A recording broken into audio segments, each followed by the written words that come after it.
Okay class. तो हमने last class तक कुछ टूल्स देखे थे जिनमें हमारा ब्रश टूल था, हमारा स्टेम टूल था। ये स्टेम टूल के अंदर हमने क्लोन स्टेम टूल देख लिया था, ब्रश टूल देख लिया था और यस हीलिंग नहीं देखी थी। ठीक है। अब ये तीन टूल्स हैं जो हमने आज की क्लास से शुरू करने हैं। हमारे पास हीलिंग ब्रश टूल है, पैच टूल है और स्पॉट हीलिंग ब्रश टूल है। ठीक है। अब इसको समझाने के लिए कि ये टूल्स क्या काम करते हैं, हमें एक इमेज ले आते हैं।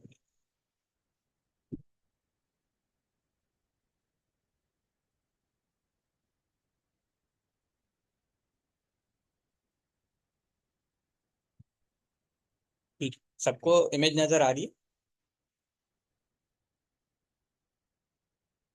अब हमारे पास जो ओके, अब हमारे पास जो टूल है इसमें हम सबसे पहले देखेंगे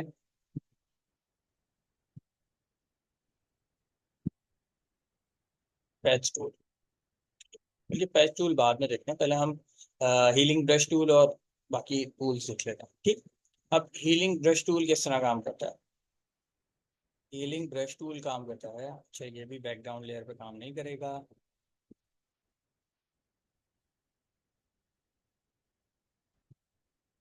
करंट लेयर की जगह आप ऑल लेयर सिलेक्ट कर लेंगे और फिर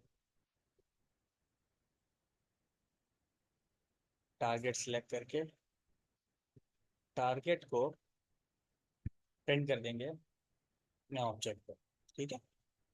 सेम वैसे ही काम कर रहा है जैसे स्टैम्प टूल काम करता है। ठीक है। लेकिन इसमें थोड़ी सी इन्हेंसमेंट है। इन्हेंसमेंट क्या है?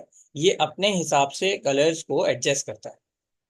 ठीक। अगर मैंने लेट्स जस्ट से मैंने टारगेटेड एरिया लिया, ये वाला टारगेटेड एरिया ले रहा हूँ मैं, ये डार्क एरिया जो अंडर हिज नोज है। ठीक है। और इस टारगेटेड एरिया से मैं इसको यहाँ प्रिंट कर रहा हूँ। तो इवन दो मैंने उसे डार्क एरिया से प्रिंट किया है, लेकिन उसने काफी हद तक सोर्स के जो पिक्सेल्स थे उसको ऑल्टर करके ब्लेंड करने की कोशिश की है, किसके अंदर? डेस्टिनेशन के पिक्सेल्स के अंदर। ठीक है। और ऐसे ही ये इसीलिए बेहतर टूल है मेरे क्लोन स्टैम्प टूल से, क्योंकि क्लोन स्टैम्प टूल में क्या होता है, मैं जहां की सोर्स ले लेता हूँ। जैसे मैंने क्लोन स्टैम्प टूल उठाया, मैंने सोर्स लिया ये डार्क वाला एरिया और मैंने यहाँ प्रिंट करना शुरू किया। तो अब जैसे मैंने डार्क एरिया उठाया था वैसा ही डार्क एरिया यहाँ प्रिंट कर रहा था। लेकिन हीलिंग टूल में हीलिंग ब्रश टूल में मेरे पास ये आसानी है कि हीलिंग ब्रश टूल में मुझे ये नहीं देखना पड़ता कि कहाँ से मैंने सैंपल लिया है। बेहतर यही है कि आप किसी सही जगह से सैंपल लें और फिर उसके बाद उसे हीलिंग करें, तो वो ज़्यादा बेहतर रिजल्ट देगा आपको। ठीक है।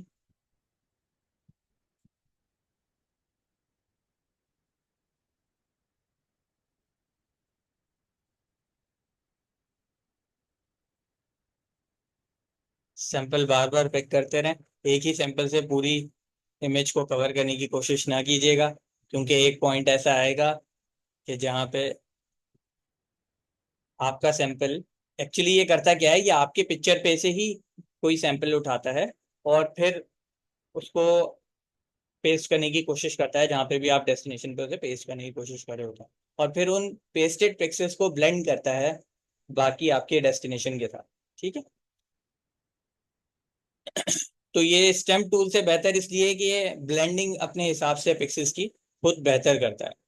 स्पॉट हीलिंग ब्रश टूल क्या करता है? Spot healing brush tool instant heal करता है, लेकिन उसके लिए आपको सैंपल ऑल लेयर्स चेक करना पड़ेगा। अच्छा, अब आपको ये कॉन्सेप्ट जहन में होना चाहिए, मतलब मैं हर टूल को यूज करते हुए बार बार एक चीज को रिपीट नहीं करूंगा। जैसे ये मैंने यहाँ पे ड्रॉप डाउन में अगर सिर्फ करंट लेयर को सिलेक्ट करके, जैसे कि आपको पता है कि जब भी हम कोई ब्रश का काम करते हैं या किसी इमेज पे कुछ करेक्शन करते हैं तो नई लेयर पे करते हैं। ठीक है। कभी भी हम उस ओरिजिनल हमारी बैकग्राउंड लेयर पे काम नहीं करते हैं। तो जब मैं नई लेयर बनाता हूँ तो नई लेयर तो खाली होती है। अगर मैं इसको करंट लेयर सिलेक्ट करके सैंपल देख रहे हैं, फील्ड का नाम क्या है? सैंपल। अगर मैं सैंपल को करंट लेयर करूंगा तो करंट लेयर तो खाली है। अब करंट लेयर पे जैसे ही मैं कुछ करने की कोशिश करूंगा उसको कुछ मिलेगा ही नहीं। अब तो क्योंकि मैं चेंजेस कर चुका हूँ तो उसे फिर भी मिल रहा है। अगर मैं एक और नई लेयर बना लूँ और फिर करने की कोशिश करूँ तो उसे कुछ भी नहीं मिलेगा। ठीक है। तो आपको क्या करना है, आपको सैंपल के लिए ऑल लेयर सिलेक्ट करके रखनी है। तो आप भले ही किसी एम्प्टी लेयर पे काम कर रहे हो, लेकिन वो क्या करेगा, वो सारी लेयर्स जो विजिबल हैं उनमें से सैंपल सिलेक्ट करेगा। ठीक इसी तरह मैंने स्पॉट हीलिंग ब्रश टूल उठाया और स्पॉट हीलिंग ब्रश टूल से क्या किया, सैंपल ऑल लेयर्स कर दिया। अब ये क्या करता है, जितने एरिया को मैंने मार्क किया है उस एरिया को खुद हील करके थोड़ी देर प्रोसेसिंग करता है और खुद हील करके इसे, इसमें से अगर कोई स्पॉट वगैरह हो या कोई दाग धब्बा हो तो उसे रिमूव कर देता है। लेकिन मैं आपको बता दूं, ये लंबे टर्म के लिए नहीं होते कि आपने बोला मैं यहाँ से लेके यहाँ तक सब ब्रश कर दूं, ऐसे बड़ा एरिया ब्रश कर दूं। ये जो भी स्पॉट हीलिंग टूल या ब्रश टूल है, ये हीलिंग टूल है, ये छोटे एरियाज के लिए होते हैं, छोटे स्पॉट्स के लिए। कभी भी बड़े एरिया के लिए आप ये टूल इस्तेमाल ना कीजिएगा। कि अगर मेरे पास कोई बहुत बड़ा एलिमेंट है जिसे मैं स्पॉट हीलिंग से कवर करने की कोशिश कर रहा हूँ, तो एक्चुअली उसमें गड़बड़ आएगी, आपका एक्सपेक्टेड रिजल्ट नहीं आएगा। क्योंकि स्पॉट हीलिंग किस तरह काम करता है, स्पॉट हीलिंग के लिए कोई सोर्स नहीं है, कि कोई स्पेसिफिक सोर्स नहीं है। ये क्या करता है, आपके पूरी इमेज में से सैंपल्स उठाता है, पिक्सल के जो मोस्ट रिलेटेड पिक्सल्स के सैंपल होते हैं वो उठाता है, उन सबको मैश करके आपकी डेस्टिनेशन पे पेस्ट कर देता है। ठीक है। तो स्पॉट हीलिंग पूरे कैनवस के ऊपर से randomly pixels, suited pixels select करता है और उसे आपके स्पॉट पे पेस्ट कर देता है। तो हमने दो हीलिंग पढ़ लिए, एक हीलिंग ब्रश पढ़ लिया, एक स्पॉट हीलिंग ब्रश पढ़ लिया। ठीक है।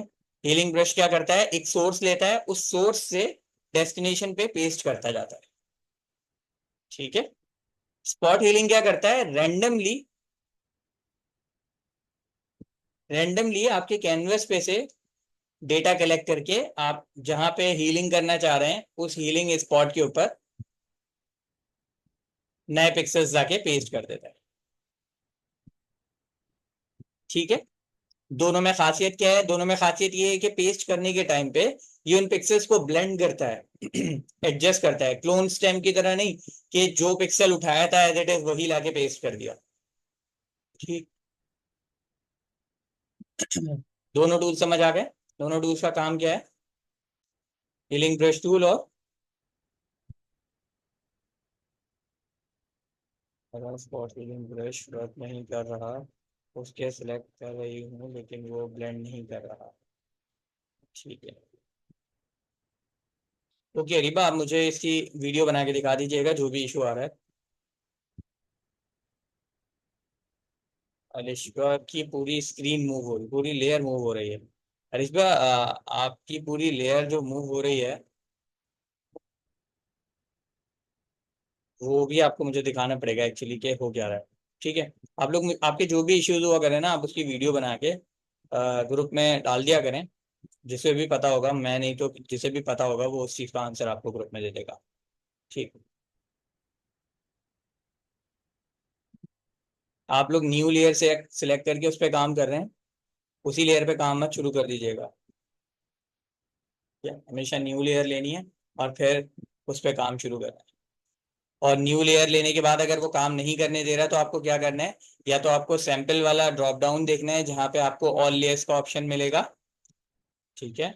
या फिर आपको सैंपल ऑल लेयर्स का चेक मिलेगा, जैसे आपने चेक करना है ताकि वो तमाम लेयर्स पे से सैंपल ले सके। अब आप देखेंगे कि ये जो हमारा स्पॉट हीलिंग ब्रश टूल है, इसके पास मेरे पास प्रॉपर्टी पैनल के अंदर एक तो ब्रश की प्रॉपर्टीज आ रही हैं, जो हमने ब्रश में पढ़ी थी वो सारी प्रॉपर्टीज इसके पास हैं। तो ब्रश का फ्लो वगैरह ये सारी चीजें आप अपने हिसाब से एडजस्ट कर सकते हैं। ठीक है। दूसरा क्या है, इसका ब्लेंडिंग मोड है। ब्लेंडिंग मोड भी मैं समझा चुका हूँ कि किस तरह काम करते हैं, ये भी वैसे ही ब्लेंडिंग मोड है, उसी तरह इफेक्ट करे। ठीक। इसके बाद टाइप आ रही है। ठीक है। अब टाइप के अंदर मेरे पास तीन टाइप की इसके अंदर मैचिंग आ रही है। ठीक है। या फिलिंग आ रही है या हीलिंग आ रही है कि किस क्राइटेरिया की बेस पे हील करेगा। ठीक है। अब अभी जो मेरा क्राइटेरिया सिलेक्टेड है वो कंटेंट अवेयर का क्राइटेरिया सिलेक्टेड है। ठीक है। अब अगर मैं क्रिएट टेक्सचर का क्राइटेरिया सिलेक्ट कर लूं तो कैसे इफेक्ट करेगा? अच्छा, उसके लिए ना आपको एक और पिक्चर लेनी पड़ेगी जिसमें किसी तरह का कोई टेक्सचर मौजूद हो। ठीक है। ताकि वो टेक्सचर का सोर्स लेके फिर उस टेक्सचर को क्रिएट करके प्रिंट कर सके। ठीक। फिर इसी तरह एक और प्रॉक्सिमिटी मैच है। ठीक है। प्रॉक्सिमिटी मैच क्या कर रहा है?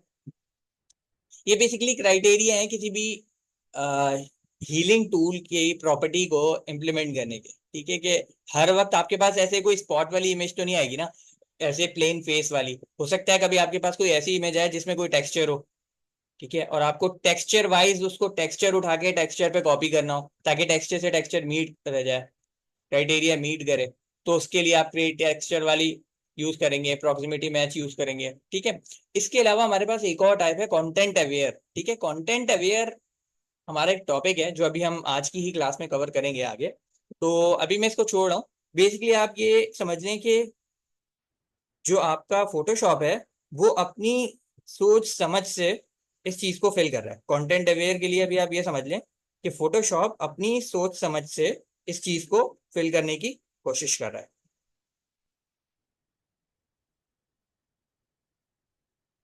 ठीक है।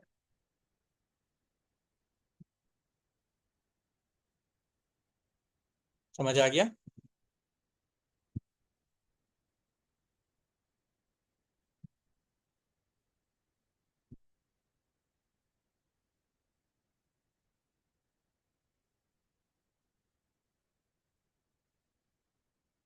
इसी तरह इसमें भी आपके पास जो है वो दो तरह की सोर्सेज हैं। एक सोर्स है सैंपल की, एक सोर्स है पैटर्न की। ये कौन सा टूल सिलेक्ट कर लिया मैंने हीलिंग ब्रश टूल सिलेक्ट कर लिया है। Healing spot healing brush tool की प्रॉपर्टीज मैंने आपको बता दी हैं। इसके बाद मैं बता रहा हूँ आपको हीलिंग ब्रश टूल की प्रॉपर्टीज। ब्रश टूल है, आपके स्टेम्स हैं जो आपके क्लोन स्टेम का क्लोन सोर्स का जो आपका पैनल आता है। इसके अलावा आपका ब्लेंडिंग मोड है। फिर आपके पास आ रही है एक सोर्स की प्रॉपर्टी कि आप जो सैंपल ले रहे हैं, जैसे मैंने आपको बताया कि जो आपका हीलिंग ब्रश टूल है वो सैंपल बेसिस पे काम करता है कि आप पहले सैंपल पिक करते हैं, फिर उस सैंपल से जाके आप आगे प्रिंट करते हैं डेस्टिनेशन पे। लेता ये सोर्स से ही है, लेकिन क्या करता है, कलर एडजस्टमेंट करके प्रिंट करता है। ठीक है। फिर इसके बाद दूसरा सोर्स क्या है, पैटर्न। अब पैटर्न के लिए आप यहाँ से अपनी मर्जी का पैटर्न सिलेक्ट कर सकते हैं। लेट्स से मैंने ये सिलेक्ट कर लिया तो ये क्या करने लगेगा, ये इसके ऊपर वो पैटर्न प्रिंट करने लगेगा जो भी पैटर्न मैंने सिलेक्ट किया। ये कस्टम स्वॉचेस एंड पैटर्न्स जो हैं वो हम ब्रशेस बाद में देखेंगे, ये हमारा बाद का टॉपिक है। ये कस्टम कैसे बनते हैं। बहरहाल जो आपके पास ऑलरेडी प्रोवाइडेड है आप वो यूज कर सकते हैं। जैसे मैंने एक ग्रास वाला ले लिया तो ये वो वाला पैटर्न जो है वो फिल करने लगेगा। ठीक है। इसके बाद ये अलाइन का टैग है। अलाइन का टैग बिल्कुल उसी तरह काम करता है जिस तरह मैंने प्रीवियसली बताया था अलाइन का टैग कैसे काम करता है। ठीक है। इसके बाद सैंपल लेयर्स का है जिसके अंदर आप लेयर की क्राइटेरिया सिलेक्ट कर सकते हैं कि जो आप सैंपल लेने वाले हैं वो करंट लेयर पे से लेंगे या करंट लेयर के नीचे वाली लेयर से लेंगे या तमाम लेयर्स जो नजर आ रही हैं उनमें से लेंगे। बेहतर है कि आप ऑल लेयर्स पे करके रखें। उसके बाद एंगल है, वो आपके ब्रश का एंगल है। नॉर्मल चीजें हैं जो आपने चीजें इस्तेमाल की। ठीक है। फिर इसके बाद आपके पास आता है पैच टूल। ठीक है। पैच टूल का काम क्या है? पैच टूल का काम है पैच ठीक करना। जैसे कि cause a selected area is empty। Okay, sorry my bad. अब पैच टूल यूज करने के लिए आपको अपनी मेन लेयर पे ही आना पड़ेगा। तो डिसलेक्ट। तो बेहतर ये है कि हम जब भी अपनी मेन लेयर पे काम करें तो क्योंकि मैं अपनी डायरेक्ट मेन लेयर ऑल्टर नहीं करना चाहता तो मैं क्या करता हूँ, इसकी एक कॉपी बना लेता हूँ। कंट्रोल जे से लेयर कॉपी होती है, लिख लें अपने पास कहीं पे, कंट्रोल जे से लेयर कॉपी होती है। ठीक है। डुप्लीकेट लेयर का बटन है कंट्रोल जे, शॉर्टकट की है। अब इसके लिए अगर मैं न्यू ब्लैंक लेयर पे काम नहीं कर सकता क्योंकि पैच टूल क्या करता है एक्चुअली, जहां पैच होता है, जहां एरिया पे पिक्सल मौजूद होते हैं उसको पैच करता है, ठीक करता है, ठीक है।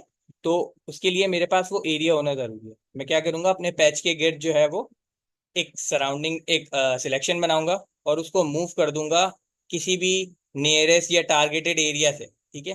तो आप देख रहे हैं जैसे जैसे मैं मूव कर रहा हूँ, वैसे वैसे वो वाला एरिया जहां मैंने अपना रखा हुआ है माउस कर्सर, वो वाले एरिया को उस एरिया पे दिखा रहा है प्रीव्यू में, जो मैंने एरिया सिलेक्ट किया। जैसे ही मैं छोड़ूंगा वो क्या करेगा, यहाँ से एरिया पिक करेगा, वहां पेस्ट करेगा और ब्लेंड भी कर देगा कि जो एरिया, जो पिक्सेल्स पेस्ट हो रहे हैं उस एरिया के अंदर, वो आसपास के पिक्सेल्स से मैच भी कर जाएं। अगर मैं कंट्रोल डी सेलेक्ट करूं, कंट्रोल डी से होता है, तो आपको वो जो पैच था वो गायब हो जाएगा, ठीक है। तो इस तरह से जो है वो बआसानी और बहुत तेजी से जो है हम इसे पैच कर सकते हैं,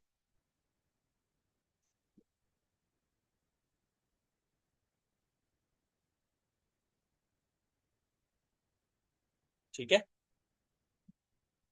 तो इनिशियली जो हमारे पास तस्वीर थी वो कुछ इस तरह से थी, और तीनों patch tool, healing tool, healing brush tool use करके, हमने spot healing brush tool use करके हमने अब तक पिक्चर को इतना बेहतर बनाया, ठीक।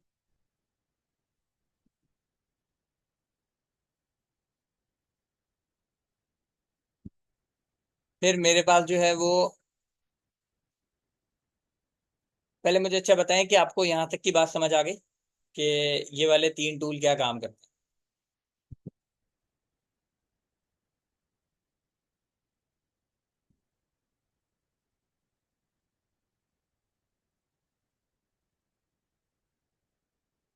गुड।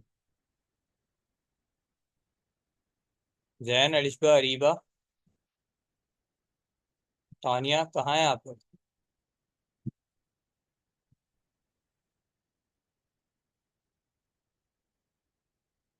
यस। वो पैच टूल में एरर इसलिए आ रहा था अलिशबा, क्योंकि मैं एम्प्टी लेयर पे उस पैच टूल को यूज करने की कोशिश कर रहा था, ठीक है। मैंने क्या किया, मैंने अपनी सोर्स लेयर जो मेरी बैकग्राउंड लेयर थी उसे, उस पे जाके उसे अनलॉक नहीं किया, ना ही उसे नॉर्मल लेयर में कन्वर्ट किया, उसे बैकग्राउंड ही छोड़ दिया, बल्कि कंट्रोल जे दबा के उसकी एक कॉपी बना ली, ठीक है। डुप्लीकेट लेयर की शॉर्टकट की है कंट्रोल जे।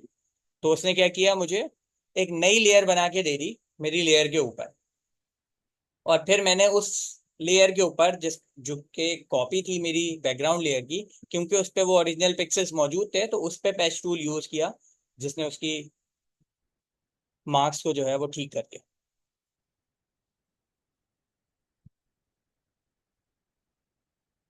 क्लोन स्टैम्प टूल और इस टूल में फर्क ये है कि जब भी मैं क्लोन स्टैम्प टूल से सोर्स लेता हूँ, लेट्स जस्ट से मैंने सोर्स ले ली यहाँ से, ठीक है। अब मैं इसको जब भी प्रिंट करूंगा तो जो मेरा सोर्स का पिक्सल था वो एज इट इज उसी कलर में पिक्सल प्रिंट होगा। अगर ये डार्क एरिया का पिक्सल है तो वो डार्क एरिया प्रिंट करने लग जाएगा, ये लाइट एरिया का पिक्सल होता तो लाइट एरिया प्रिंट करने लग जाता, ठीक है। जबकि मैं ऐसा नहीं चाहता, मैं चाहता हूँ मैं सोर्स ले लूँ कहीं से भी अपने, जैसे मेरे पास साफ एरिया यही वाला मौजूद है जहाँ पे इसका डार्क एरिया है, ठीक है। तो मैंने यहाँ से सोर्स ले लिया, लेकिन मैं चाहता हूँ कि जब मैं सोर्स यहाँ की लूँ, ओके, पैटर्न ही सैंपल सिलेक्ट करेंगे, जब मैं सोर्स यहाँ से पिक करूँ तो प्रिंट करते हुए मेरे पास डार्क पिक्सेल्स ना आए, ठीक है। अब ये तो बहुत ज़्यादा कंट्रास्ट में डिफरेंट था, तो फिलअप करते करते भी इसको जो है वो थोड़ा सा डार्क एरिया आ गया ये। अगर मैं आपको दिखाऊं क्लोन स्टैम्प के मुकाबले में, अगर मैं सेम जगह से पिक करूं और प्रिंट करूं, तो ये देखें दोनों में कितना फ़र्क है, ठीक है। इस एरिया में और इस एरिया में बहुत ज़्यादा फ़र्क है। क्यों? क्योंकि वो जैसे डार्क पिक्सल क्या कहते हैं अपना सोर्स से उठाता है, वैसे ही डार्क पिक्सेल्स जो है वो डेस्टिनेशन पे पेस्ट करने लग जाता है। जबकि मेरा जो हीलिंग टूल है वो इस तरह काम नहीं करता। मेरा हीलिंग टूल जो है वो पिक्सेल्स को बेहतर करके, एडजस्ट करके उसके साथ प्रिंट करता है।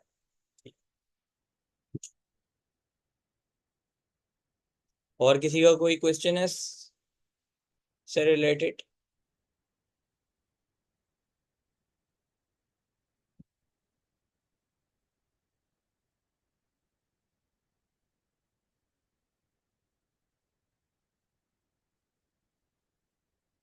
ठीक है, मतलब आपको समझ आ गया।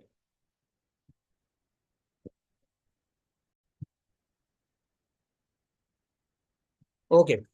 तो स्टूडेंट, अब इस चीज में मेरे पास एक चैलेंज आता है कि लेट्स जस्ट से अगर मैंने किसी एक इमेज के ऊपर दोनों टूल्स यूज किए, मैंने हीलिंग ब्रश और स्पॉट हीलिंग ब्रश भी यूज किया है, साथ साथ पैच टूल भी यूज किया है।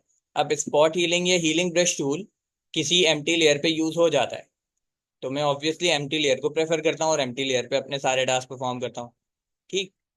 जबकि पैच टूल के लिए मुझे क्या चाहिए, एक सोर्स पिक्सल वाली इमेज चाहिए जिसके ऊपर मैं काम कर सकूं। तो मैंने क्या किया था, अपनी बैकग्राउंड लेयर की कॉपी ले ली थी। अब एक्चुअल जो मेरी लेयर है ना, उसके ऊपर कोई काम नहीं हुआ, उसके ऊपर सारे स्पॉट्स ऑलरेडी वैसे ही बाकी हैं जो जैसे थे वहां पे। ठीक है।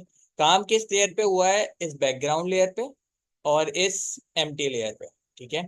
अब हुआ क्या, इससे मेरी दो अलग अलग लेयर्स के ऊपर मेरा एक ही काम हो गया। मैंने काम तो एक ही किया है ना।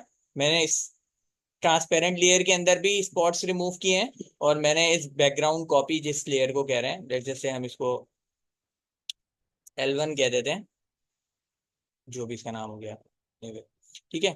तो अब इन दोनों लेयर्स को मैं चाहता हूं कि ये दोनों लेयर्स अलग अलग ना रहें, इन दोनों लेयर्स पे जो मिला के काम हुआ है वो एक लेयर बन जाए। ठीक है। तो लेयर्स को, इस तरह की लेयर्स को जब मुझे दोनों लेयर्स पे किसी भी लेयर पे मौजूद काम को एक जगह जोड़ना होता है, तो मैं मर्ज करता हूँ। ठीक है। मर्ज करने के लिए दो ऑप्शन है आपके पास, या तो आप दोनों लेयर सिलेक्ट करें, ठीक है, राइट क्लिक करें और ये आपके पास ऑप्शन आ जाएगा मर्ज लेयर। ठीक है। अगर नहीं, तो फिर आप दोनों लेयर सिलेक्ट करें और कंट्रोल ई प्रेस करें। कंट्रोल ई से सिलेक्टेड लेयर्स मर्ज हो जाती हैं। ठीक है। अब ये दो भी हो सकती हैं, दो से ज्यादा भी हो सकती हैं।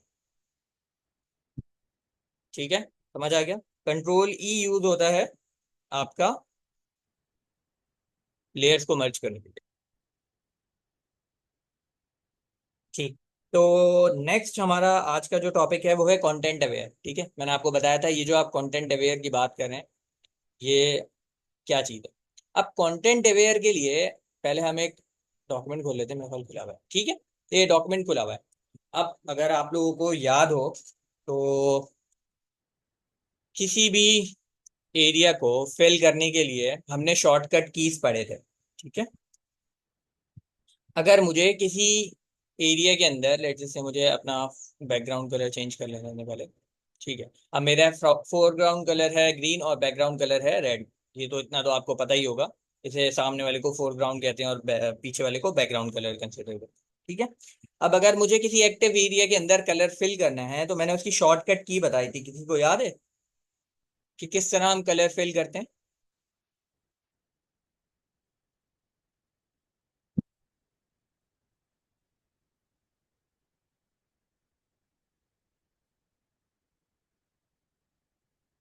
S class.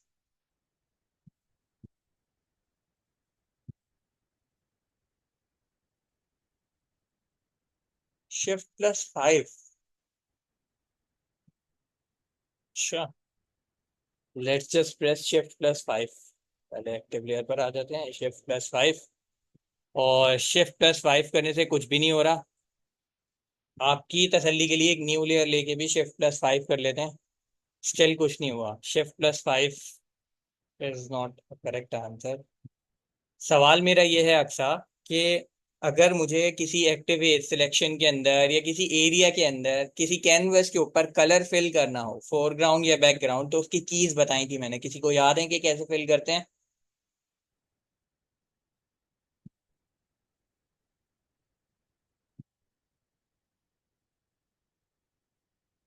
ठीक है। अब हमारे पास टाइम कम है, तो मैं खुद ही बता देता हूँ। कंट्रोल प्लस बैक स्पेस से फोरग्राउंड कलर फिल होता है। ठीक है। एक्टिव लेयर पर आके कंट्रोल प्लस बैक स्पेस दबाऊंगा, तो मेरी एक्टिव सिलेक्शन के अंदर मेरा फोरग्राउंड कलर फिल हो जाएगा। ठीक है।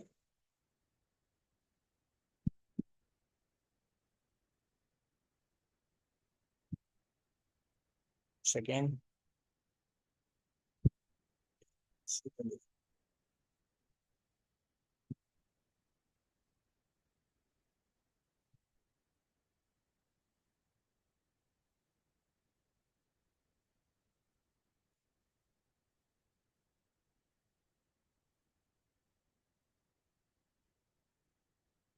ठीक है, हमने लेयर का फिल कम किया हुआ था। लास्ट टाइम हम जब लेयर्स के साथ काम कर रहे होंगे तो हमने फिल में एडजस्टमेंट की होगी। वो फिल में जो हूँ वो चेंज करना भूल गया था। तो कंट्रोल प्लस बैक स्पेस से हमारे पास फोरग्राउंड का कलर आता है, जबकि ऑल्ट प्लस बैक स्पेस से बैकग्राउंड का कलर आता है। ठीक है, लेयर सिलेक्ट करके काम कीजिएगा। ठीक है। अब ये जो कलर फिल वाला मामला है, इसमें एक की और होती है, एक की और बता रहा हूँ। की होती है शिफ्ट प्लस बैक स्पेस। जब आप शिफ्ट प्लस बैक स्पेस दबाएंगे ना, तो आपके पास ऐसे फिल का डायलॉग बॉक्स खुलेगा। ठीक है, इसके अंदर फिल के कुछ ऑप्शंस होते हैं, जो कि अभी हम देखेंगे कि क्या ऑप्शंस हैं। अब हमारे पास फिल के ऑप्शंस मौजूद हैं। सबसे पहले कंटेंट्स के अंदर फोरग्राउंड कलर। ठीक है, अगर मुझे फोरग्राउंड कलर फिल करना है या बैकग्राउंड कलर फिल करना है, तो मैं ओके करूंगा और ये उस एक्टिव सिलेक्शन के अंदर वो कलर फिल कर देगा। लेट जैसे मेरे पास कोई एक्टिव सिलेक्शन नहीं है और फिर मैं शिफ्ट बैक स्पेस करता हूँ और बैकग्राउंड कलर पे हिट करता हूँ, तो ये पूरे कैनवस पे वो कलर फिल कर देगा। ठीक है, मेरे पास फिलहाल एक्टिव सिलेक्शन है, शिफ्ट बैक स्पेस किया मैंने। फिर इसके बाद मेरे पास एक और ऑप्शन आता है कलर का। ये मुझे डायलॉग बॉक्स देगा खुद ही कि भाई आप सिलेक्ट कर लें कौन सा कलर फिल करना है। मैंने ब्लैक कलर चूज कर लिया, ओके किया, इसने ब्लैक कलर फिल कर दिया। ठीक है, मैं फिर शिफ्ट बैक स्पेस दबा रहा हूँ। मेरे पास डायलॉग बॉक्स खुल रहा है, इसके अंदर और ऑप्शंस हैं। ब्लैक फिल कर सकते हैं, 50% ग्रे फिल कर सकते हैं, वाइट कलर फिल कर सकते हैं। जो भी आपकी एक्टिव सिलेक्शन है उसके अंदर वो कलर फिल हो जाएगा। अगर कोई एक्टिव सिलेक्शन नहीं है तो पूरे कैनवस के ऊपर वो कलर फिल हो जाएगा। ठीक है, इस सब के अंदर आपके पास एक ऑप्शन है कंटेंट अवेयर का। ठीक है, इस ऑप्शन को अभी हम देखते हैं कि कंटेंट अवेयर एक्चुअली काम किस तरह करता है। ठीक, अब क्योंकि इस पिक्चर पे कोई भी इर्द गिर्द पिक्सल वैल्यूज है नहीं कि जिनसे अवेयर होकर फिर ये कंटेंट को फिल करे। ठीक है, एक्चुअली क्या करता है, अपने सराउंडिंग पिक्सल्स से डेटा कलेक्ट करके ये रिकॉर्ड पिक्सल्स में डेटा फिल इन करता है। ठीक है, ये डेटा फिल करने का, जैसे मैं कलर फिल कर रहा हूँ ना, पिक्सल फिल कर रहा हूँ कोई भी एक्टिव सिलेक्शन के अंदर, या तो मैं कलर फिल करता हूँ या फिर मैं कोई पिक्सल वैल्यूज फिल करता हूँ। ठीक है, ब्लैक जो कलर है, all zeros, hash all zeros, ये भी एक पिक्सल वैल्यू है ना। इस तरह की जितने भी सिलेक्टेड पिक्सल्स हैं मेरे, उसके अंदर जो मैं वैल्यू फिल करूंगा वो अपने इर्द गिर्द के पिक्सल्स की बेसिस पे होंगी और वो ये खुद करेगा फोटोशॉप। ठीक है, प्रोसेस करके।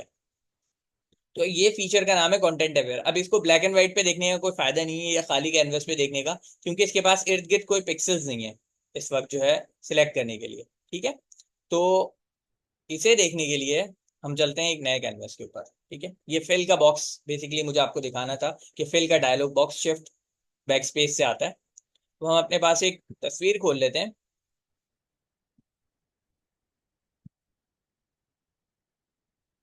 ठीक, अब मेरे पास एक बहुत अच्छा सा कैनवस मौजूद है।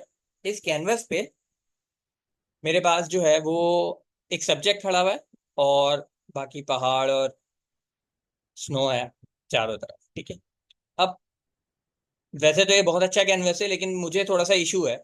इशू ये है कि मैं चाहता हूँ कि ये जो बंदा खड़ा हुआ है ना, ये सही जगह नहीं खड़ा हुआ है। इसकी वजह से ना मेरा पूरा व्यू जो है वो सब व्यू, मेरा पूरा जो कंसंट्रेशन है वो व्यू से हट के इस सब्जेक्ट पर आ जाती है। ठीक है, तो अगर आप में से कोई फोटोग्राफी वगैरह करता है तो आपको पता होगा कि मैं किस बारे में बात कर रहा हूँ। तो होता क्या है कि अब मैं चाहता हूँ कि ये वाला एरिया जो है ना मेरा, ये वाला एरिया मेरा अब जो है वो हो जाए। तो मैंने लासो टूल लिया और ये इस बंदे के अराउंड एक रफ सिलेक्शन बनाई। मैं चाहता हूँ कि ये एरिया भी बिल्कुल स्मूथ हो जाए। इस ऑब्जेक्ट को बेसिकली मैं यहाँ से हटाना चाहता हूँ। अब मेरे पास क्या आ गई, एक एक्टिव सिलेक्शन आ गई मेरे कैनवस के ऊपर। ठीक है, हमेशा न्यू लेयर लेके काम करिएगा, हमेशा न्यू लेयर लेके काम करिएगा। मैंने क्या किया, मैंने space shift back space hit किया और फिर ड्रॉप डाउन में से मैंने कंटेंट अवेयर सिलेक्ट किया। ठीक है, और इसके बाद मैंने हिट ओके किया। मुझे नहीं करने दे रहा, क्यों नहीं करने दे रहा, कोई बताएगा? शाबाश, आपकी स्क्रीन पे ही है सामने ऑप्शन। आप लोग सोचें कि क्यों नहीं करने दे रहा, तब तक मैं आपको एक ऑप्शन रह गया है वो दिखा देता हूँ। जैसे हमारे पास ये डायलॉग बॉक्स आता है, तो इसमें मेरे पास प्रिजर्व ट्रांसपेरेंसी का एक चेक बॉक्स है। ठीक है। ये प्रिजर्व ट्रांसपेरेंसी क्या करती है? प्रिजर्व ट्रांसपेरेंसी बेसिकली मेरे क्या उस लेयर के ऊपर जिस पे मैं काम कर रहा हूँ, जितने ट्रांसपेरेंट पिक्सल है ना, उसे प्रिजर्व करती है। जैसे कि मैं अभी आपको इसकी एग्जांपल देता हूँ। कंट्रोल जी करते हैं हम इसे, तो डी कर देते हैं।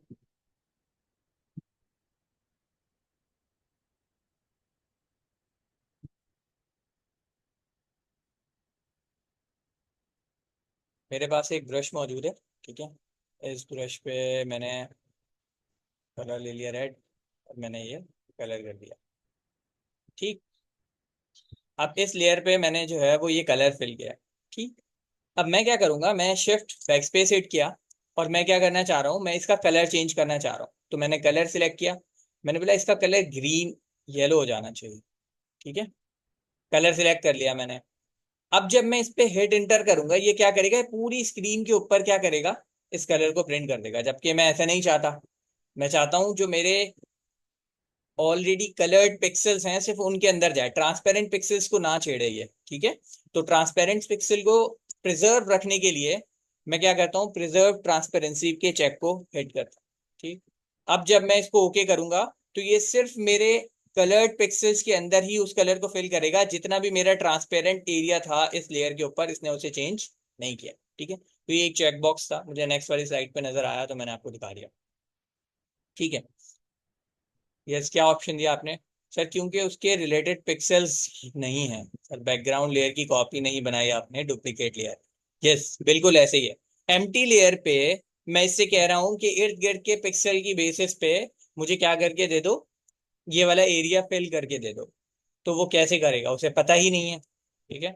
तो मैं क्या करूंगा, इसकी जल्दी से एक कॉपी बना लूंगा। ओ सॉरी, मेरी सिलेक्शन एक्टिव थी, तो उसने उस सिलेक्शन की कॉपी बना दी सर। अगर कोई आपके पास किसी कैनवस पे कोई एक्टिव सिलेक्शन है, और आपने कंट्रोल जे हिट किया है, तो वो क्या करता है, सिर्फ उस सिलेक्टेड कैनवस की जो है ना कॉपी बना देता है। अगर आपको यकीन नहीं आ रहा तो ये देख लें।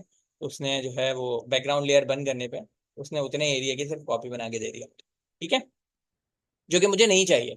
मैं नहीं चाहता कि ये इतने एरिया की मुझे कॉपी बना के दे।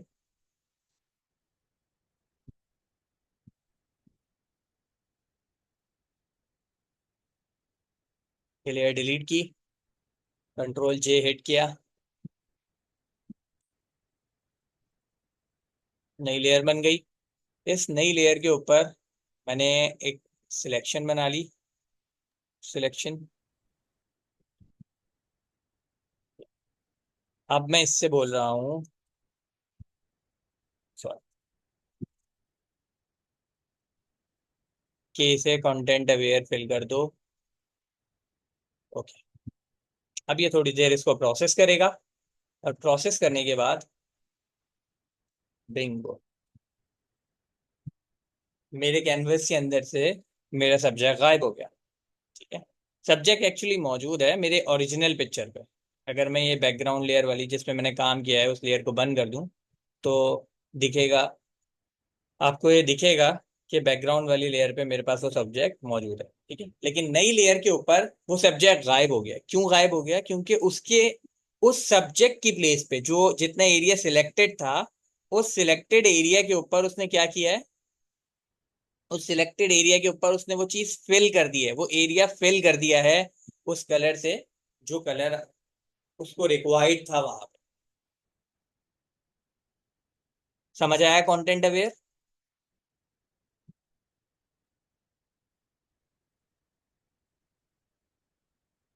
कंटेंट अवेयर का कॉन्सेप्ट समझ आया? किस तरह यूज करेंगे, कैसे यूज करेंगे, अभी ये नहीं पूछ रहा। कंटेंट अवेयर का कॉन्सेप्ट समझ आया कि कंटेंट अवेयर किस जगह यूज करते हैं?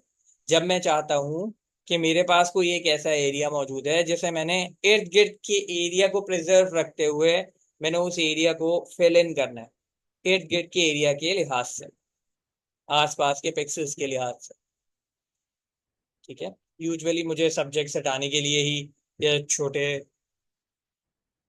स्पॉट्स हटाने के लिए ही मैं यूज करता हूँ।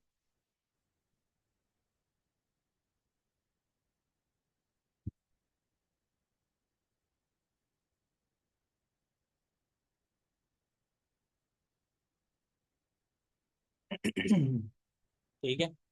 कंपोजिट लेयर में आपको बता चुका हूँ, जो आपने अभी थोड़ी देर पहले मर्ज लेयर पढ़ा था उसे कंपोजिट लेयर भी कहते हैं। ठीक है। जब मैं एक से ज़्यादा लेयर्स को मिलाकर एक नई लेयर बनाता हूँ तो मेरे पास किस तरह की लेयर बनती है? कंपोजिट लेयर बनती है। लेकिन कंपोजिट लेयर और मर्ज लेयर में एक फ़र्क होता है। ठीक है। क्या फ़र्क होता है अब वो अभी हम देखेंगे कि किस तरह हम कंपोजिट लेयर बनाते हैं और क्या दोनों में फ़र्क होता है। जब भी हम मर्ज लेयर करते हैं तो मर्ज लेयर क्या करता है, इन दोनों लेयर्स को, लेट्स जैसे मैंने ये दो लेयर्स कॉपी किए हैं आपस में, और इन दोनों लेयर्स को क्या करेगा, आपस में मर्ज कर देगा और एक न्यू लेयर बना देगा। ठीक है। ये दोनों लेयर्स गायब हो जाएंगी और एक तीसरी एक नई लेयर बन जाएगी इन दोनों की रिप्लेसमेंट में, जो इन दोनों का मिक्सचर होगी। ठीक है। जबकि कंपोजिट लेयर ये नहीं होती। कंपोजिट लेयर क्या होती है कि यहाँ पे इन दोनों लेयर्स को मिक्स करके एक नई लेयर बनाएगा। ये दोनों लेयर्स अपनी जगह रहेंगी, इन दोनों को मिक्स करके, मर्ज करके एक नई लेयर बनाएगा और उसे इन दोनों लेयर्स के ऊपर क्रिएट कर देगा। ठीक है। उसे कहते हैं कंपोजिट लेयर। कंपोजिट लेयर समझ आ गई?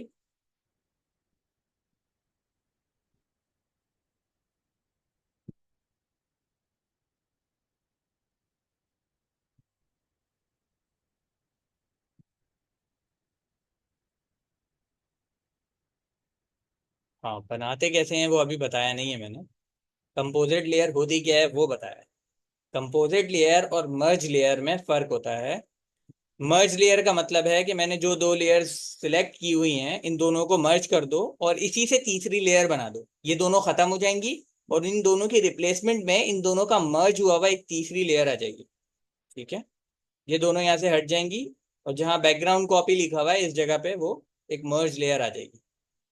जबकि कंपोजिट लेयर क्या होती है, कंपोजिट लेयर इन दोनों को मर्ज करेगी, ये दोनों अपनी जगह पे ही रहेंगी। ठीक है। और एक न्यू लेयर क्रिएट हो जाएगी इन दोनों के ऊपर जो इन दोनों के मर्ज से बनी होगी।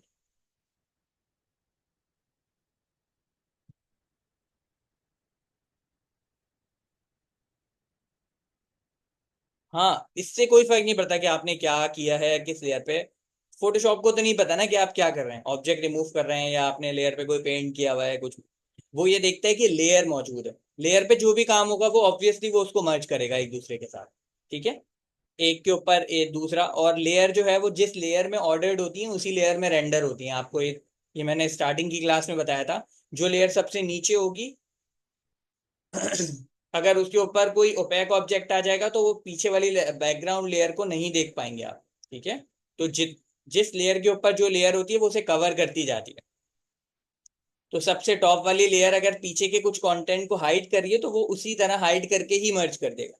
जो सामने वाली लेयर पे नजर आ रहा होगा सिर्फ वही आपको नजर आएगा।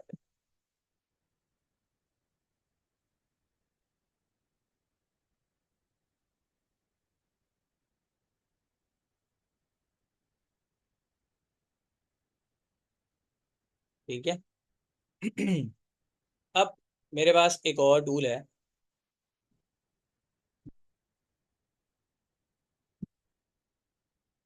कंटेंट अवेयर फिल के बाद मेरे पास आता है content aware move.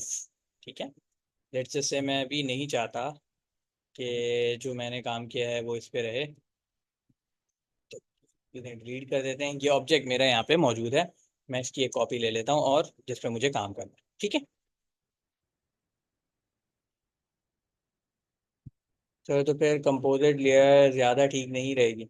अजैन totally depend करता है, आप ज़बरदस्ती लेयर्स बढ़ा, लेट जैसे मैंने तीन लेयर्स आपस में कंपाइल की। ठीक है। एक कंपोजिट लेयर बनाया। अब मुझे काम सिर्फ तीसरी वाली लेयर का है जो कंपोजिट बन के आई है, उसके नीचे जो तीन लेयर जिनसे मिला के मैंने बनाई थी उनका मुझे अब कोई काम नहीं है। ठीक है। मुझे इंडिविजुअली उन ऑब्जेक्ट्स को मूव करना ही नहीं है। तो ये फिर मेमोरी का भी और इमेज साइज का भी ज़्या होगा कि प्लस प्रोसेसिंग में भी टाइम लगेगा कि आपने तीन लेयर फजूल रखी हुई है बीच में। तो इससे बेहतर था आप मर्ज ही कर लेते। आप मर्ज कर लेंगे तो क्या होगा, उन तीनों को मर्ज करके एक ही लेयर बना देगा अब आपको जिस पे काम करना था। ठीक है, फाइनल लेयर। तो ये डिपेंड करता है सिनेरियो पे कि आपको चाहिए क्या। एक्चुअली ऑप्शन है तो कोई भी ऑप्शन फजूल नहीं होता, किसी न किसी रीजन से ही वो वहां मौजूद है। तो ऐसा नहीं है कि कोई किसी से बेहतर है, बस रिक्वायरमेंट की बात है कि आपको उस वक्त उस सिनेरियो में किस चीज़ की रिक्वायरमेंट है। क्योंकि मैं यहाँ पढ़ा रहा हूँ तो मुझे दोनों चीज़ें बताना ज़रूरी है, ताकि आपको पता हो कि ये दोनों चीज़ें इस तरह होती हैं। ठीक है, अब आपको मर्ज का पता है, कंपोजिट का पता ही नहीं है, आप पूरी जिंदगी सिर्फ लेयर्स को मर्ज ही कर रहे हो। लेट जैसे आपको रिक्वायरमेंट है, आपको ज़रूरत थी कि आप इन तीनों को मर्ज तो करो और इन तीनों ऑब्जेक्ट्स को अलग अलग भी मूव कर पाओ। लेकिन अब आपको तो पता ही सिर्फ ये था कि मर्ज कर सकते हैं, आपको कंपोजिट लेयर का पता ही नहीं था। तो फिर आप कभी भी कंपोजिट लेयर नहीं यूज कर पाओगे। ठीक है, तो पता होना सारी चीजें जरूरी हैं। बाकी ये डिपेंड करता है, यही एक्चुअली एक डिजाइनर की खसूसियत होती है कि किस तरह उन टूल्स को, मैंने आपको स्टार्ट में पहली क्लास में बताया था कि मैं आपको टूल यूज करना तो सिखा सकता हूँ लेकिन ग्राफिक डिजाइनर नहीं बना सकता। ठीक है, उन्हें इस्तेमाल किस तरह करना है, कैसे उसमें अपनी क्रिएटिविटी डालनी है, ये आपका काम होता है।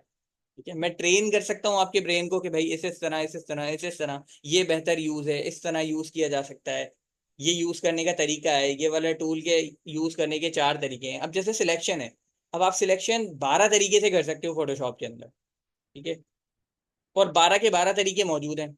6 टूल दिए हुए हैं अलग अलग सिलेक्ट करने के, एक भी नहीं हटा रहे वो, पिछले 12 साल से नहीं हटा रहे, ऐड कर रहे हैं, हटा नहीं रहे। क्यों नहीं हटा रहे? क्योंकि हर टूल का अपना एक क्राइटेरिया है, अपनी एक जगह है जहाँ पे वो इस्तेमाल होता है, और उसके यूजर्स हैं जो चाहते हैं कि वो टूल वहीं रहे। लेट जैसे मेरे पास अभी किसी बच्चे ने डाला था रॉ मार्की टूल ना। ठीक है, अब मुझे नहीं समझ में आता रॉ मार्की टूल किस लिए।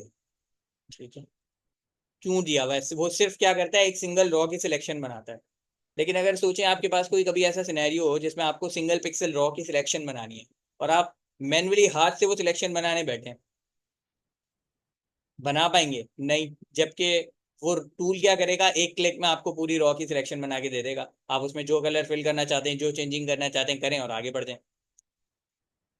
ठीक है, तो मैन्युअली वो एक पिक्सल की पूरी रॉ सिलेक्ट करना और सिर्फ एक क्लिक में उस पूरी पिक्सल की रॉ को सिलेक्ट कर लेना, फर्क है। ठीक है, तो टूल्स बेसिकली डिपेंड करता है कि आप उन्हें यूज किस तरह कर रहे हो या आपका यूज केस क्या है जिस वक्त आप उसे इस्तेमाल कर रहे हो। ठीक है, वरना सिलेक्शन के तो बहुत सारे टूल्स हैं मेरे पास एक ही फुट सॉफ्टवेयर के अंदर, लेकिन सबके अपने अपने काम है, अपने अपने क्राइटेरिया हैं, अपने अपने रिजल्ट हैं। समटाइम्स हो सकता है आपको एक सिलेक्शन से वो रिजल्ट ना मिल रहा हो, आपको मल्टीपल सिलेक्शन टूल्स इस्तेमाल करने पड़े उसे एक सिलेक्शन को परफॉर्म करने के लिए। एनीवेज, हम अपने नेक्स्ट टूल की तरफ बढ़ते हैं। हमारा नेक्स्ट टूल है कंटेंट अवेयर मूव टूल। ये कहाँ होता है? ये आपका स्पॉट हीलिंग पैच टूल वाले सेक्शन के अंदर ही होता है। Content aware move tool, content aware fill हमने देख लिया, कंटेंट अवेयर मूव टूल देख रहे हैं। ठीक है, कंटेंट अवेयर मूव टूल क्या करता है? अच्छा, लेट्स जस्ट से मैं चाहता हूँ कि ये तस्वीर बहुत अच्छी है, सही है, और इसमें ये ऑब्जेक्ट भी ठीक है, किसी ने खींचा है तो कुछ सोच के ही खींची होगी ना तस्वीर।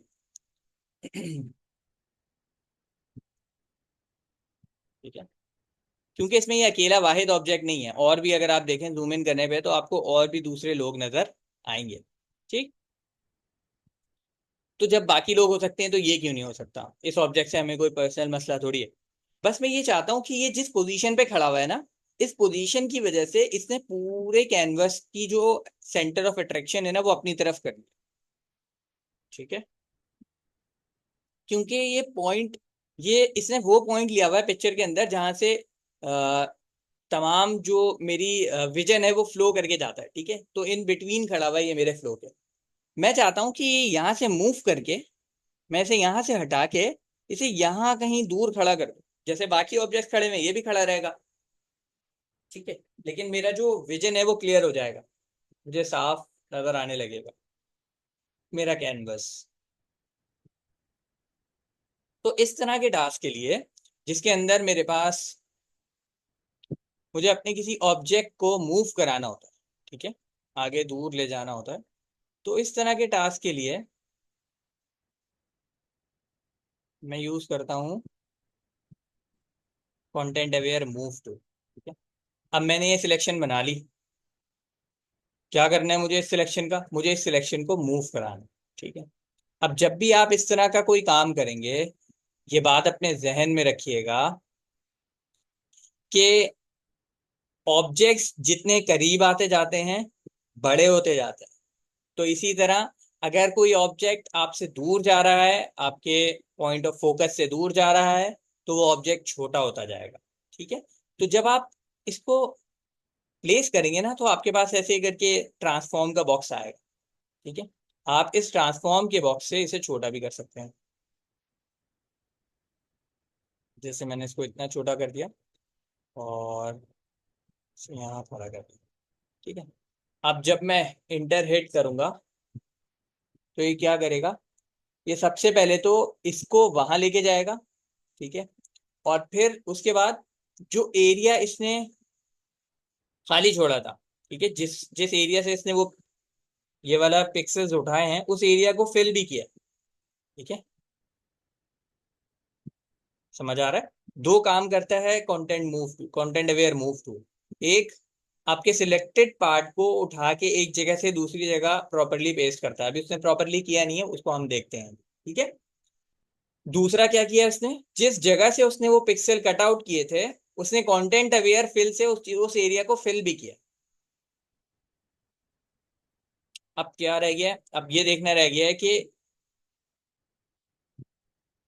मेरा ये जो ऑब्जेक्ट है ये सही क्यों नहीं आया।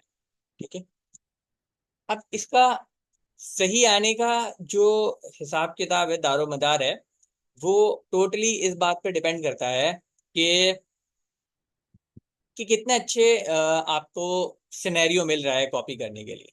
ठीक है। अब लेट जैसे मुझे ये शेडो भी इसका साथ साथ उठाना पड़ रहा है, क्योंकि शेडो के साथ ही इसकी पिक्चर ली गई है। Light source obviously opposite side पे होगा। तो अब क्योंकि शेडो के साथ ले रहा हूँ, तो वो बाकी एरिया को तो ठीक लेकर आ रहा है, लेकिन इसका जो ये फेस वाला एरिया ये थोड़ा सा बिगड़ गया। ठीक है। तो इन इस फ्लो को कंट्रोल करने के लिए ना, मैं इसकी दो प्रॉपर्टीज यूज करता हूँ। जरूरी नहीं है उससे कि आपको बिल्कुल मैक्सिमम रिजल्ट मिल भी जाए, कुछ केसेस में नहीं भी मिलता। ठीक। तो जैसे जैसे मैं स्ट्रक्चर की वैल्यू को पीछे लेके आता जाऊंगा ना, तो क्या करेगा, ये स्ट्रक्चर को शार्पली फॉलो करता जाएगा। ठीक है। और जैसे जैसे मैं आगे लेकर आते जाऊंगा, बड़ा ले बढ़ाता जाऊंगा इस वैल्यू को, ये क्या करेगा, स्ट्रक्चर की जो इसने सराउंडिंग ली है, उस स्ट्रक्चर की सराउंडिंग को लेट जैसे लूजली जो है वो कैप्चर करेगा। ऐसे नहीं है कि बिल्कुल शार्प एजेस से जो किनारा मिल रहा है उसे, शार्पेस्ट किनारा जो मिल रहा है उसे वो उसी से पिक कर लेगा।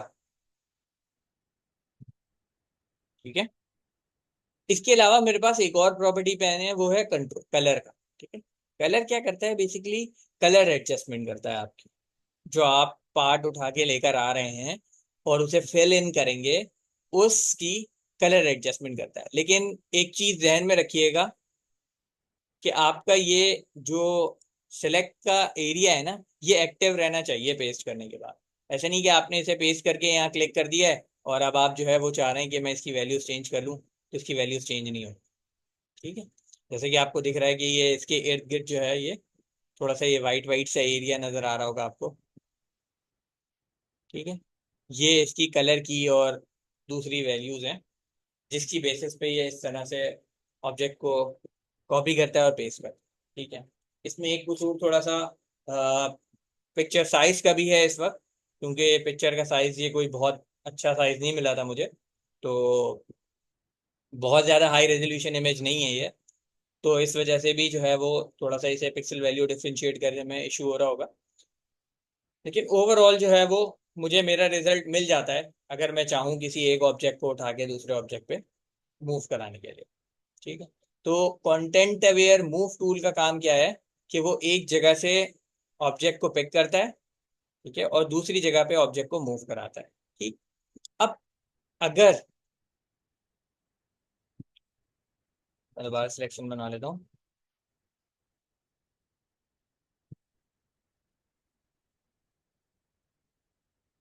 अच्छा, एक चीज का ध्यान और रखिएगा आप। ठीक है।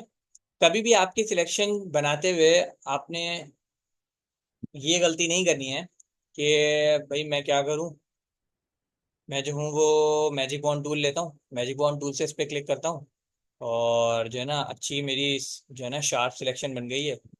शेफ से जो है मैं ये वाला एरिया भी ले लेता हूँ, और अब जो है ना वो इसको या इसको जो है या तो कंटेंट अवेयर से फिल करने की कोशिश कर रहा हूँ। ठीक है। जब भी मैं कंटेंट अवेयर से फिल करने की कोशिश करूंगा ना, तो आप देखेंगे इसके एजेस जो है ना बहुत अजीब से रह जाते हैं। जब भी आप इसे इस तरह ऑब्जेक्ट को जो है शार्प किनारों से करेंगे ना, तो आप देखेंगे कि ये एजेस से जो है ना, जैसे ये इसके अंदर का एरिया, ये थोड़ा सा एरिया, ये एरिया, अभी ये वाइट कलर का है तो इसलिए आपको इतना नजर नहीं आ रहा।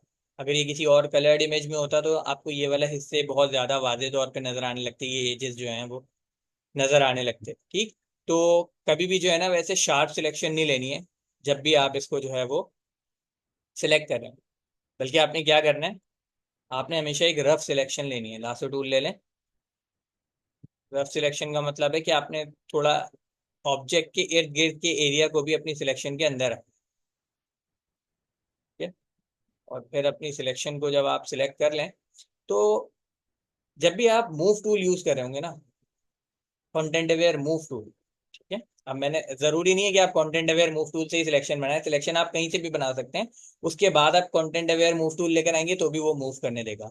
लेकिन अगर आपने ये वाला चेक, ट्रांसफॉर्म ऑन ड्रॉप का चेक अनचेक किया हुआ है, तो अब क्या होगा कि आप जब भी अब इसको मूव करने की कोशिश करेंगे ना, तो जैसे मैं चाह रहा हूँ कि ये यहाँ मूव हो जाए, ठीक है। अब मैंने इसको ड्रॉप किया, तो इसने मुझे वो जो इसके ट्रांसफॉर्म के बॉक्सेस थे ना वो नहीं दिए। अब ये कुछ भी नहीं करेगा, ये एज इट इज बस इसको प्रोसेस करेगा, यहाँ वाली साइड को फिल कर देगा, इसको यहाँ रख देगा। ठीक है।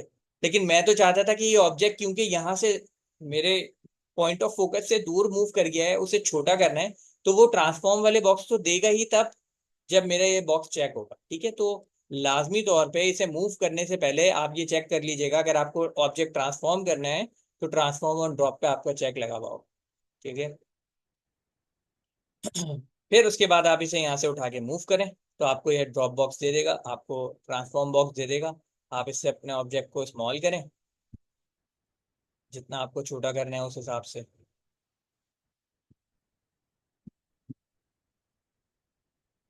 और इसे मूव करके एंटर प्लस प्रेस कर लें। अब आप देखेंगे कि इसने फिल भी कर दिया इस चीज़ को, और इस ऑब्जेक्ट को कंप्लीटली जो है वो यहाँ से उठा के वहाँ पे पेस्ट भी कर दिया।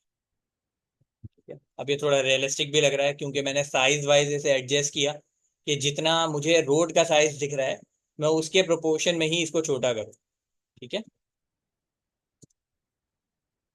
तो यहाँ खड़ा था, तो क्योंकि रोड भी यहाँ बहुत बड़ा दिख रहा है, तो मैंने उसे उसी हिसाब से, जितना छोटा रोड होता जा रहा था उसी हिसाब से, शेडो भी एडजस्ट करना है ना मुझे उसके साथ, लाइट सोर्स को भी देखना है, तो उसी हिसाब से मैंने उसे छोटा करके उस रोड पे एडजस्ट किया।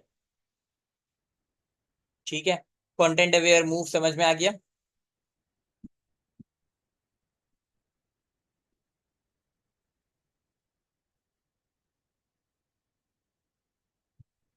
ठीक है।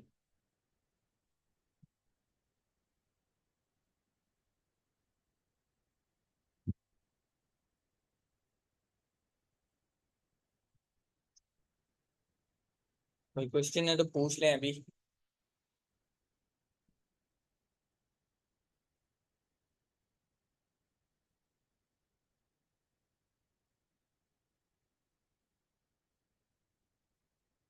है ना, जब हम किसी ऑब्जेक्ट को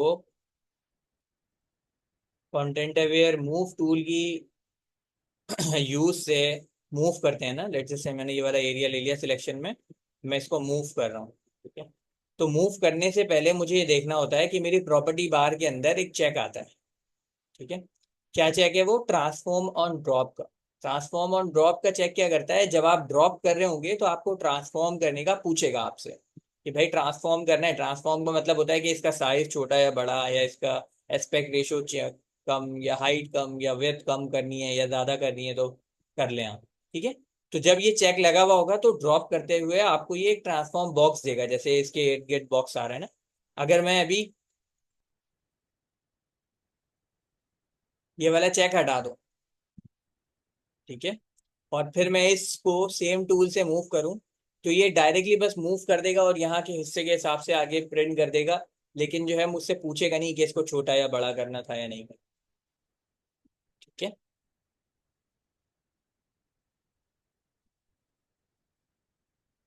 हम्म। अब बात आ गई है कंपोजिट लेयर में, दिखा देता हूँ आपको। सर मेरा एक question, sir I made some human manipulation,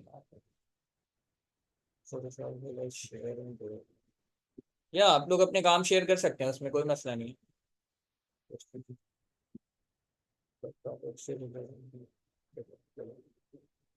ठीक है देन।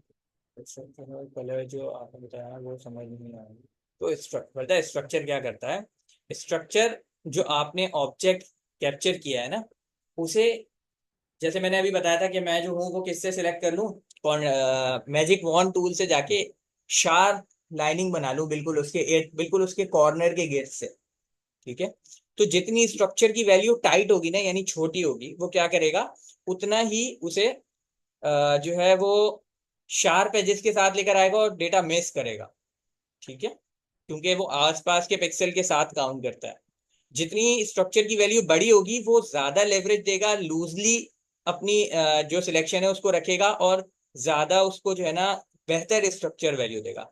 जबकि कलर क्या करता है, कलर एक तरह से समझो जो उसके इर्द गिर्द के कलर हैं, उसके कलर्स को मेजर करता है। ठीक है, बैलेंस करता है। आप लोग के पास टूल्स मौजूद हैं, आप लोग इसकी वैल्यूज को ऑल्टर करके देखें ना कि डिफरेंट पिक्चर्स पे किस तरह के रिजल्ट आ रहे हैं आपको। फिर मुझे बताएं कि सर मुझे कलर पे ये इशू आया, ये स्ट्रक्चर से मुझे ये चेंजेस पता चले। ठीक है।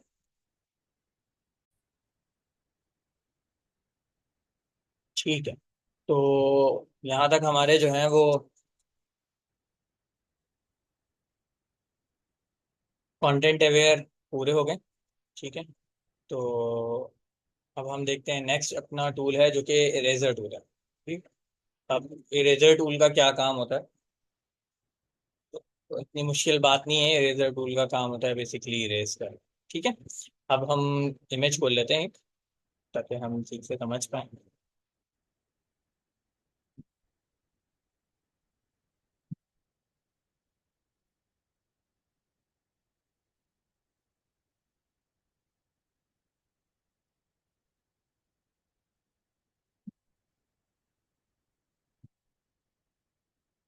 तो हम देखेंगे टूल्स को। एक्चुअली टूल्स भी ना थोड़े ओवरवेलमिंग हो जाते हैं अगर मैं एक साथ बताना शुरू कर दूंगा तो। मैं बता दूंगा उस टूल को भी, लेकिन जिसका यूज नहीं है, प्लस पहली बात उस तरफ जाने की जरूरत भी नहीं है हमें। ठीक है। तो हम देखते हैं। हमने अपने पास एक नया ऑब्जेक्ट खोला है। ठीक है। और उस ऑब्जेक्ट के अंदर हम देखने जा रहे हैं इरेजर टूल। ठीक है। अच्छा, एक खूबसूरत बात फोटोशॉप की, कि जब भी आप किसी अपने टूल के ऊपर होवर करेंगे तो आपको एक छोटा सा लेटर नजर आएगा उसके साथ। ठीक है। ये लेटर बेसिकली आपके इस टूल का शॉर्टकट होता है। तो अगर आपको कोई भी टूल सिलेक्ट करना हो और उसका अगर आपको शॉर्टकट्स याद हो तो बहुत आसान हो जाता है। ठीक है। जैसे मैं इस पे हूँ और मुझे इरेजर चूज करना है, तो मैं अपने कीबोर्ड से सिर्फ ई प्रेस करूंगा और मैं इरेजर टूल पे चले जाऊँ। ठीक है। तो इजी टू यूज होता है, आप लोग भी इसे इस्तेमाल करके देखिएगा। ब्रैकेट की से मैंने अपना इरेजर का साइज बड़ा कर लिया है। ठीक। और अब मैं क्या कर रहा हूँ, मैं आपके बैकग्राउंड लेयर पे इरेज करता जा रहा हूँ। ठीक है। अब मैं इरेज करने की कोशिश कर रहा हूँ। तो इरेज करने पे होता क्या है बेसिकली, इरेज करने की सूरत में अगर मैं बैकग्राउंड लेयर पर हूँ, ठीक है, तो वो क्या करता है, बैकग्राउंड कलर को फिल करने लगता है उस लेयर। ठीक है। क्या मतलब है इस बात का? मतलब ये है इस बात का कि ये एक्चुअली जब मैं इरेजर फेर रहा हूँ, तो ये यहाँ से मेरे जो स्काई वाले पिक्सेल्स हैं उसको रिमूव तो कर रहा है, लेकिन साथ साथ उसमें क्या फिल करता जा रहा है, उसमें मेरा बैकग्राउंड कलर फिल करता जा रहा है। अभी थोड़ी देर पहले मैंने आपको बताया था बैकग्राउंड कलर और फोरग्राउंड कलर क्या होता है। अगर मैं कलर स्वैप कर दूं, मैं अपने रेड वाले को बैकग्राउंड कलर बना दूं, तो अब ये रेड कलर फिल करने लगेगा। ठीक है। ये बेसिकली क्या कर रहा है, कि क्योंकि मैं बैकग्राउंड लेयर पे हूं और बैकग्राउंड लेयर को ये एम्प्टी नहीं करना चाहता, ट्रांसपेरेंट पिक्सेल्स नहीं क्रिएट करना चाहता, तो ये क्या करता है, बैकग्राउंड कलर फिल करने लगता है उस एरिया में, जिस एरिया को मैं क्या करता हूँ, रिमूव करता जाता हूँ। ऐसा सिर्फ बैकग्राउंड लेयर के साथ होता है। ठीक है। इरेजर टूल चलता है उसके ऊपर, लेकिन क्या करता है, फिल करने लगता है। जबकि अगर मैं एक नई लेयर ले लूं, या इसी लेयर पे डबल क्लिक करके इसको लेयर बना दूं, बैकग्राउंड लेयर से नॉर्मल लेयर बना दूं, तो अब क्या होगा, अब जब मैं इस पे इरेजर टूल चलाऊंगा ना, तो अब ये क्या कर रहा है, अब ये उसको इरेज कर रहा है और पीछे के पिक्सेल्स को डिलीट करने का मतलब है कि ये ट्रांसपेरेंट कर रहा है अब एरिया को, ठीक है। तो अब ये इसका बैकग्राउंड जो एरिया है, जिस जिस एरिया को मैंने रिमूव किया है, वो एरिया कैसा हो गया है, ट्रांसपेरेंट हो गया, ठीक है। अब वो कोई कलर फिल नहीं कर रहा है इसके अंदर। तो ये जो कलर फिल करने वाला बिहेवियर है इसका, बैकग्राउंड कलर फिल करने वाला, वो सिर्फ बैकग्राउंड लेयर के साथ होगा, ठीक है। वो भी इसलिए क्योंकि ये चाहता है कि बैकग्राउंड लेयर क्या ना हो, खाली ना हो, उसमें कुछ ना कुछ पिक्सल वैल्यू मौजूद हो, ठीक। क्योंकि ये रास्टर सॉफ्टवेयर है, तो रास्टर सॉफ्टवेयर कोशिश करते हैं कि कोई ट्रांसपेरेंट पिक्सेल्स ना हो, क्योंकि प्रिंट करते टाइम जो है, या इसे रास्टर कन्वर्ट करते, अभी तो एपीएसडी में है या जेपीजी में है, तो जब मैं इसे कन्वर्ट कर रहा हूँ तो फिर मुझे इसे पीएनजी बनाना पड़ेगा अगर इसमें ट्रांसपेरेंट पिक्सेल्स हैं तो, ठीक है। वो सब हम देखेंगे कि किस तरह फॉर्मेट में प्रिंटिंग होती है, किस तरह मैं किन प्रिंटिंग फॉर्मेट्स में निकाल सकता हूँ, इसे एक्सपोर्ट कर सकता हूँ।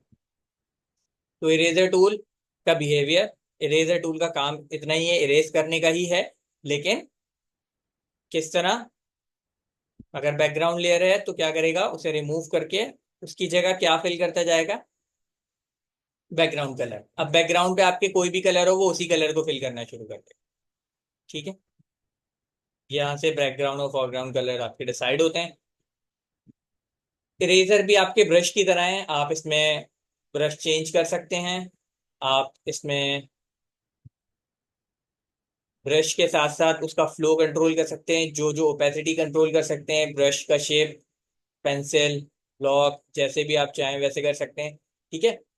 ये सारी चीजें, वो सारी चीजें जो आपने किसी ब्रश के लिए पढ़ी थी, वो सारी चीजें, फ्लो कंट्रोल करना, स्मूथनेस, इसका एंगल, ठीक है। ये सारी चीजें आप इसमें भी, इरेजर टूल के अंदर भी, इरेजर के लिए भी कंट्रोल कर सकते हैं, ठीक है। तो इरेजर टूल क्या इस तरह बिहेव करता है।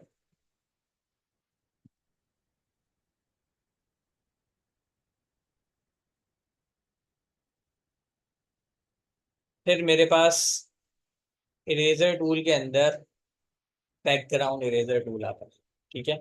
अब बैकग्राउंड इरेजर टूल क्या करता है, ऑब्वियसली इरेजर है तो मिटाता ही होगा, लेकिन किस तरह। अब बैकग्राउंड इरेजर टूल की प्रॉपर्टी यह है कि वो जब भी मिटाना शुरू करता है, वो क्या करता है, आपकी लेयर को ऑटो कन्वर्ट कर देता है लेयर में, बैकग्राउंड से हटा के किस में कन्वर्ट कर देता है, लेयर में कन्वर्ट कर देता है, ठीक है। आपने देखा होगा, अगर मैं कंट्रोल जी करूं और मेरे लेयर इस वक्त बैकग्राउंड पे है और लॉक कंडीशन में है, जब जैसे ही मैं बैकग्राउंड रिमूवल वाले इरेजर टूल से इसे इरेज करना शुरू करता हूँ, तो मेरे माउस का बटन रिलीज करते ही ये क्या हो जाएगा, फौरन से नॉर्मल लेयर में कन्वर्ट कर देगा और उसके पिक्सेल्स को डिलीट कर देगा, ठीक है। तो नॉर्मल लेयर जो है वो बैकग्राउंड वाली लेयर को इस तरह डिलीट नहीं कर पाता है। फिर मेरे पास आता है magic eraser. Magic eraser tool क्या करता है, मैजिक इरेजर टूल का काम बिल्कुल ऐसे ही है जैसे मेरे पास मैजिक वॉन्ड टूल का। क्या करता है magic wand tool, single click में आसपास के एक जैसे दिखने वाले तमाम एरियाज को कॉपी कर लेता है, सिलेक्ट कर लेता है। इसी तरह मेरे पास मैजिक इरेजर टूल क्या करता है, सिंगल क्लिक में आसपास के जितने भी एरियाज होते हैं वो इरेज कर देता है, ठीक है। तो समटाइम्स ये बहुत हेल्पफुल होता है, समटाइम्स बहुत पेन बन जाता है ये, कि ये भी और कंटेंट अवेयर भी, ठीक है। कंटेंट अवेयर को भी बहुत ध्यान से इस्तेमाल कीजिएगा, क्योंकि हर बार उसमें जो है ना डिजायर्ड रिजल्ट नहीं आता। तो आपको ट्राई एंड एरर करके थोड़ी दिन, थोड़ा टाइम उसको एडजस्ट करके देखना पड़ेगा कि किस तरह आप उससे अपने डिजायर्ड रिजल्ट निकाल सकते हैं। तो ये तीन इरेजर टूल्स हैं और इनकी अपनी अपनी यूजेज हैं कि आप किस लेयर, किस इरेजर टूल को किस तरह इस्तेमाल करना चाहते हैं, ठीक है। यहाँ तक के काम में कोई सवाल या जवाब तो बता दें।